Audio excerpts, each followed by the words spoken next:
Hello दोस्तों, कैसे हैं आप सब। स्वागत है आप सभी का कॉमिक वर्ल्ड चैनल पर। तो चलिए दोस्तों, शुरू करते हैं राज कॉमिक्स में बाकेलाल सीरीज़ की अगली कॉमिक्स, डायन रानी। संजय गुप्ता पेश करते हैं हास्य सम्राट बाकेलाल का रोमांचक कॉमिक डायन रानी। लेखक तरुण कुमार वाई, हास्य सलाहकार संजय गुप्ता, विवेक मोहन, संपादक मनीष गुप्ता, चित्रांकन बेदी, सहयोग अमित गौरव श्रीकांत। रानी रूप कंवर से विवाह कर छत्तीसगढ़ का राजा बनने का स्वप्न लेकर बाकेलाल छत्तीसगढ़ तो आ गया, लेकिन जब उसे पता चला कि एक डायन से उसका विवाह हो गया है तो उसके पाँव के नीचे अब धरती निकल चुकी थी। बाकेलाल उसे मार भी नहीं सकता था क्योंकि उसकी जान भी डायन दुष्यंती की मुट्ठी में है। तो देखें इस बार क्या होता है। स्वामी, झाड़ू लग गई हो तो पोछा भी लगा दे।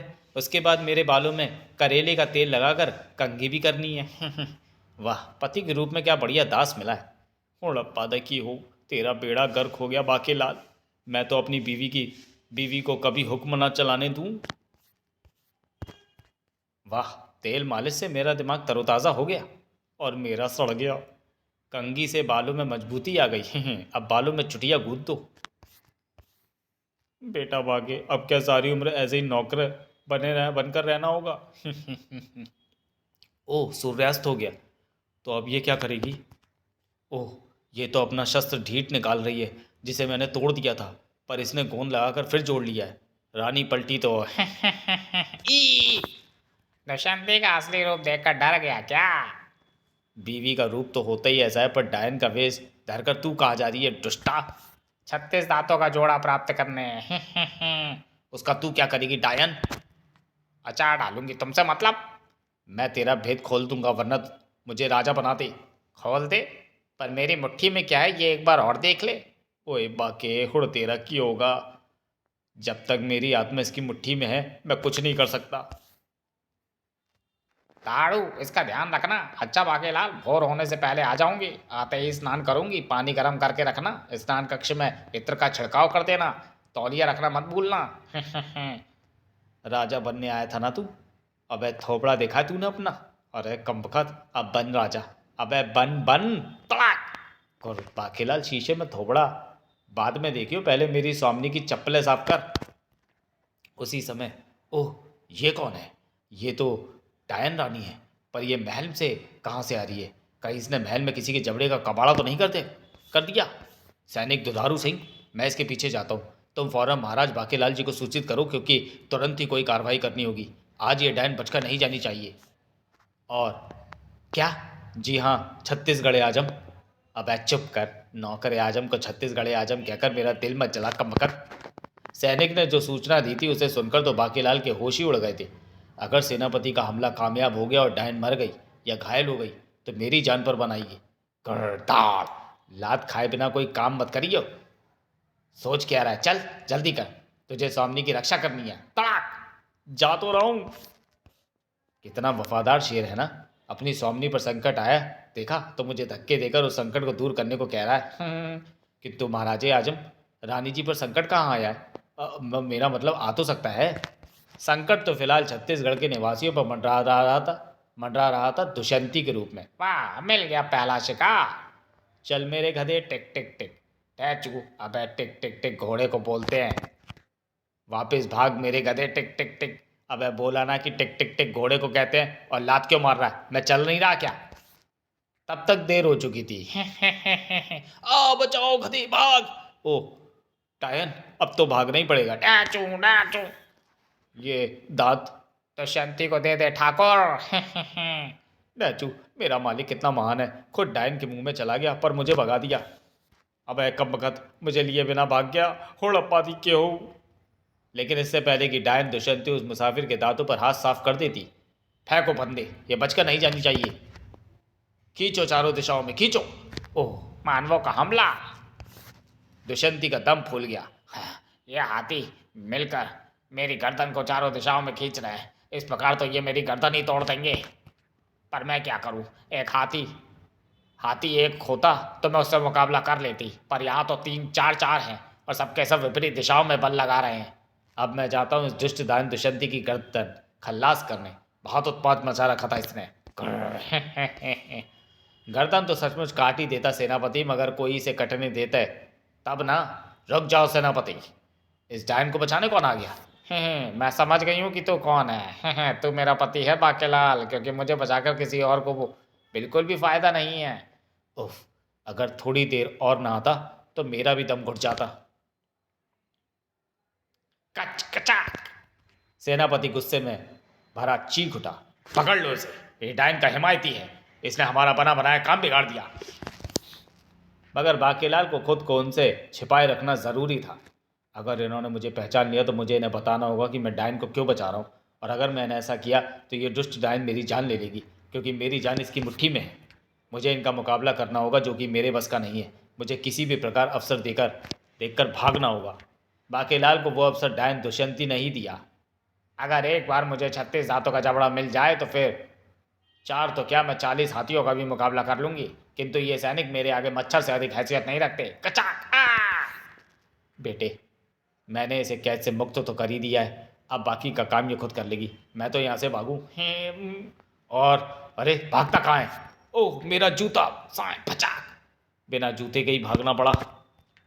डायन अपने काम में व्यस्त थी। तड़ाक। खाली हाथ नहीं जाऊंगी, तुम्हारे दांत गिन कर ही जाऊंगी। मेहनत बेकार गई, तुम में से किसी का भी जबड़ा 36 दांतों का नहीं है। सेनापति, तेरे दांत भी गिन कर जाऊंगी, क्योंकि अब सिर्फ तू बचा है। मैं तेरे लिए काफ़ी हूँ।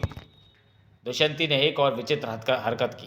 मुझसे मुकाबला बाद में करना, पहले इन जौंकों से पीछा छुड़ा सेनापति, जो तेरा खून पी जाएंगी। चौंक चौंक चौंक चौंक। जौंकों की ये विशेषता होती है कि उन्हें शरीर से चिपकने में थोड़ा समय लगता है, और ये एक बार शरीर से अच्छी तरह से चिपट जाएं तो इन्हें शरीर से अलग करना मुश्किल होता है। मुझे इन्हें ही पहले अपने चेहरे से अलग करना होगा, पर इस प्रकार तो ये डायन मेरा जबड़ा भी तोड़ देगी। इसे 36 दांतों का जबड़ा चाहिए। इसे अपने दांत खोलकर गिनवा देता हूँ। इस प्रकार फिलहाल मेरा जबड़ा तो बच ही जाएगा। अबे क्यों नोच रहा है, थोड़ा सा खून पी लेने दे। सेनापति, अब गए तेरे दांत भी। नहीं, ठहर जा डायन, मैं मुंह खोल देता हूँ। तुझे दांत गिनने हैं तो गिन ले, मेरे 32 हैं। ऐसा करके तूने अपना जबड़ा बचा लिया। ओ ये शोर कैसा? मारो मारो। बाकीलाल जी बाकी सैनिकों को लेकर आ गए हैं, और उनके साथ छत्तीसगढ़ की प्रजा भी है। अब तू नहीं बचेगी। डायन रानी ने ढीठ से सेनापति के सिर पर प्रहार किया और वहां से भागते हुए बोली, मुझे दांतों की ऐसी जल्दी भी नहीं है सेनापति, मैं अपना काम बाद में निपटा लूंगी, फिलहाल मैं चलती हूँ। सेनापति जी, कहाँ है वो दुष्टा डायन? वो तो भाग गई। मगर कब तक बचेगी? ये जूता उसके एक हिमायती का है बाकीलाल जी। अगर ये व्यक्ति मिल जाए तो हम दुष्यंती तक भी पहुंच सकते हैं। ये मेरी जूती है, मर गए। और जल्दबाजी में मैंने भी ध्यान नहीं दिया। इस वक्त भी मैंने एक ही जूती पहनी हुई है। अगर किसी की निगाह पड़ गई तो मैं फ़ौरन पकड़ा जाऊंगा। इस जूती को यहीं छोड़ना होगा। अंधेरे के कारण किसी का भी ध्यान मेरे पाँव की तरफ नहीं आएगा। इस डायन ने तो मुझे कहीं का नहीं रखा। बाकीलाल जी, आप चुप क्यों हो गए? हाँ, कुछ नहीं, मैं सोच रहा था कि ये जूती किसकी है, इसका पता कैसे लगे? ये तो मैं सोच भी चुका हूँ, बहुत आसान है। छत्तीसगढ़ कोई बहुत बड़ा राज्य नहीं।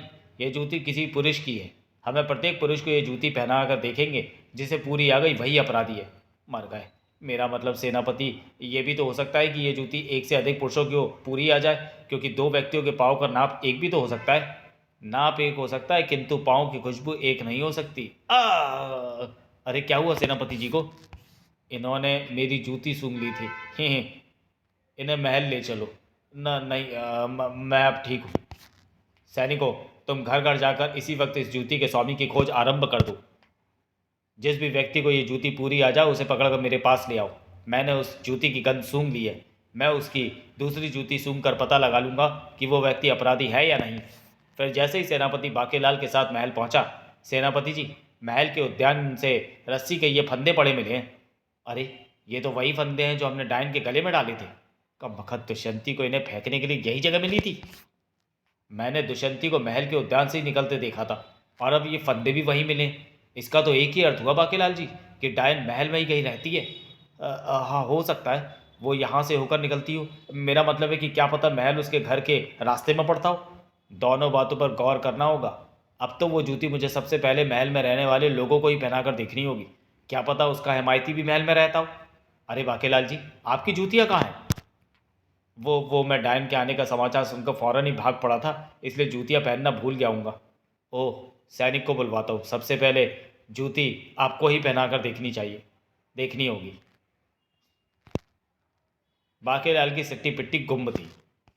जूती पहनाए जाते ही मैं पकड़ा जाऊंगा और मुझसे पूछा जाएगा कि मैंने डायन को क्यों बचाया, तो मैं क्या जवाब दूंगा? और अगर कोई जवाब नहीं दिया तो मुझे खूनी डायन को बचाने के आरोप में फांसी पर भी चढ़ाया जा सकता है। हे भोले शंकर, ये तूने मुझे किस जंजाल में फंसा दिया? भोले शंकर, मुझे इस जंजाल से निकालो। भोले शंकर, मैं तुम्हारा पुराना भक्त हूँ, मुझे दर्शन देकर मेरी संकट दूर करो। मैं तुम्हें भांग का बोरा भेंट में दूंगा।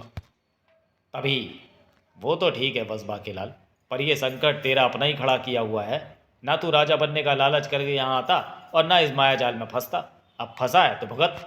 नहीं भोले शंकर, मैं इस जंजाल से निकलकर फौरन ही विशालगढ़ पहुँचना चाहता हूँ, वरना कल का क्या भरोसा। मेरी डायन पत्नी कल मुझसे बर्तन भी मजवाने लगेगी। अपने बालक पर दया करो भगवान।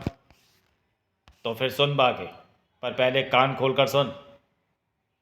एक बोरा भांग वाली बात भूल मत जाइयो। वत्स बाकेलाल, मुझे पता है कि तेरी जान उस दुष्ट डायन की मुट्ठी में, उससे पीछा छुड़ाना आसान नहीं है, किंतु क्या भगवान? कल उसका जन्मदिन है। कल के दिन वो तेरी जान एक दिन के लिए अवश्य छोड़ देगी, क्योंकि जन्मदिन वो केवल अपना मनाएगी। अगर उसने तेरी आत्मा को आज़ाद किए बिना अपना जन्मदिन मना लिया तो वो उसका मरण दिन बन जाएगा। कल प्रातः से सूर्यास्त तक अगर तू उसे मारने की कोई योजना बनाए तो वो अवश्य सफल होगी, क्योंकि तब तेरी जान तेरे अंदर ही होगी। अच्छा, अब मैं चलता हूँ। भांग का बोरा मत भूलिए बस बाकेलाल। जय हो भोले शंकर। बर्फानी की काम होते ही भिजवा दूंगा भगवान। वो मारा पापड़ वाले को, सूर्योदय होने वाला है। चिड़िया भोर का संदेश लेकर आ रही हैं। ची ची, हम विशालगढ़ की चिड़िया हैं। और बाकेलाल, बाल बच्चे राजी हैं? मोटा तुझे बहुत याद करता है। अरे वही अपना विक्रम सिंह। तभी बाकेलाल, मैं वापस आ गई। डायन कह रही थी कि सूर्यास्त को मुझे वापस उसकी मुट्ठी में जाना है। दुष्यंती, तेरे दिन पूरे हो गए। बाकेलाल बाहर ही निकला था कि बाकेलाल जी, सबको पहना कर देख ली, पर ये जूती किसी को पूरी नहीं आई। कृपया कर अब आप कष्ट करें। अब इन्हें बता देने में कोई हर्ज नहीं कि ये जूती मेरी ही है और डायन को बचाने वाला मैं ही था। क्या? किंतु आपने ऐसा क्यों किया? कम से कम मुझे जूती सूंघने से तो रोका होता। उसके बाद मैं कई बार बेहोश हुआ। सेनापति, उस वक्त की स्थिति कुछ और थी, अब कुछ और है। अगर उस वक्त मैं डायन को ना बचाता तो मैं भी दम घुटने से डायन के साथ ही मर जाता, क्योंकि मेरी जान डायन की मुट्ठी में थी। बाकेलाल सेनापति को सब कुछ बताता चला गया। सब कुछ कह लेने के बाद, किंतु भोले शंकर की कृपा से अब मुझे पता चल गया है कि आज सूर्यास्त तक मेरी जान मेरे अंदर ही रहेगी। अगर मैं डायन को सूर्यास्त से पहले ही मार दूंगा तो मैं मुक्त हो जाऊंगा। सेनापति, लाओ तलवार मुझे दो, जाते ही पेट के अंदर घोंप दूंगा। कदम कदम बढ़ाए जा, खुशी के गीत गाए जा। रानी के मरते ही छत्तीसगढ़ मेरा। रानी रूप कंवर, मरने के लिए तैयार हो जा। आज मेरा मरण दिन नहीं, जन्मदिन है बाकेलाल। जरा मेरी चप्पलें उठाकर देना तो। पर बीच में आ गया दहाड़ू।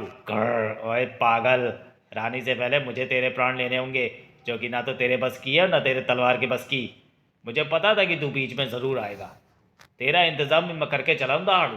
तेरा जबड़ा पालतू पशु की तरह बंद कर देता हूँ ताकि तू ज़्यादा चबड़ चबड़ ना कर सके। कर आए, अबे ये क्या बांध दिया इसे खोल में। डायन रानी दुष्यंती, अब तू मेरे हाथों से नहीं बचेगी। नहीं, अगर तुमने मुझे तलवार मारी तो तुम भी नहीं बचोगे, क्योंकि तुम्हारी जान मेरी मुट्ठी में है। ओह, इस वक्त मेरा वस्त्र ढीठ भी इस वक्त मेरा शस्त्र ढीठ भी मेरे पास नहीं है। मुझे पता चल चुका है डायन रानी कि मेरी जान इस वक्त मेरे ही अंदर है और मैं तुझे सूर्यास्त से पहले मार सकता हूँ। डायन रानी ने बाकीलाल के होठों पर कंघी रगड़ दी। ये मेरी जुओं वाली कंघी है बाकीलाल। मेरी जुओं में मेरा खून भरा है, जो तेरे अंदर जाकर तुझे भी राक्षस बना देगा। थू थू, ओए जुए थूक दी। अब गई काम से दुष्टा दुष्यंती, लेकिन टा, ये ढाल किसने बीच में अड़ा दी? मैंने। महामंत्री चमचा सिंह, तुमने? पर क्यों? सेनापति, क्या तुमने इसे बताया नहीं कि ये डायन है? बताया था, पर साथ ही ये भी बताया था कि अगर डायन मरेगी तो हमारी रानी भी मरेगी, क्योंकि इस सारे झमेले में रानी रूप कंवर की तो किसी को सुधी नहीं थी। डायन ने रानी रूप कंवर के शरीर पर कब्जा कर रखा है बाकीलाल जी। आप डायन को नहीं, हमारी भोली वाली सीधी सादी और दयावान रानी रूप कंवर की हत्या कर रहे हैं, जो डायन के चंगुल में फंसने के बाद ही क्रूर और जालिम हो गई होगी। अगर इसे मार दिया तो रानी कैसे बचेगी? पर रानी के बचने से मुझे क्या लेना देना? तभी ता, तुम लोगों की बहस ने मुझे इतना अवसर दे दिया कि मैं अपना शस्त्र ढीठ निकाल लाई, जो जब तक मेरे हाथ में रहता है तब तक मुझे कोई परास्त नहीं कर सकता। सिर्फ एक रानी की जान बचाकर मैं पूरे छत्तीसगढ़ के निवासियों को दंड थोड़ा नहीं बनने दूंगा सेनापति, क्योंकि ये जिंदा रही तो सबके जबड़े तोड़ देगी। नहीं रुक जाओ बाकीलाल जी, अब मैं नहीं रुकूंगा। ऐसा मौका फिर कहाँ मिलेगा। मैं भी नहीं रुकने की, क्योंकि मेरे ढीठ का डंडा ज्यादा लंबा है। तड़ा! बाकीलाल के जबड़े को देखकर डायन रानी प्रसन्नता से उछल पड़ी। अरे वाह जबड़ा, उड़प्पा दी केहू भापे, ये तो पूरे 36 दांतों का है।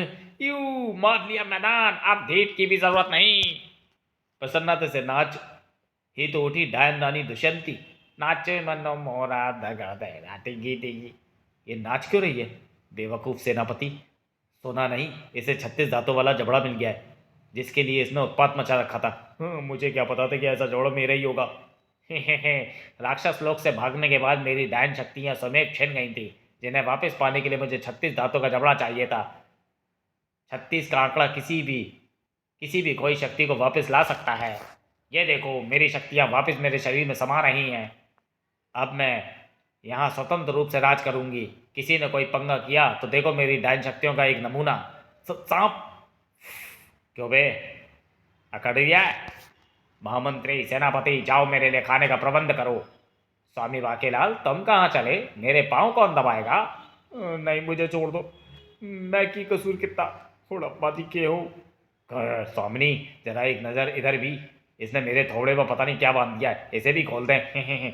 इस तरह बाकीलाल कुछ नहीं कर पाया और सूर्यास्त होते ही उसकी आत्मा भी दुष्यंती की मुट्ठी में वापस चली गई। समाप्त। तो चलिए दोस्तों, वीडियो को यहीं समाप्त करते हैं और मिलते हैं बाकीलाल सीरीज़ की अगली कॉमिक्स बाकीलाल और कबाड़ा में। तब तक के लिए धन्यवाद।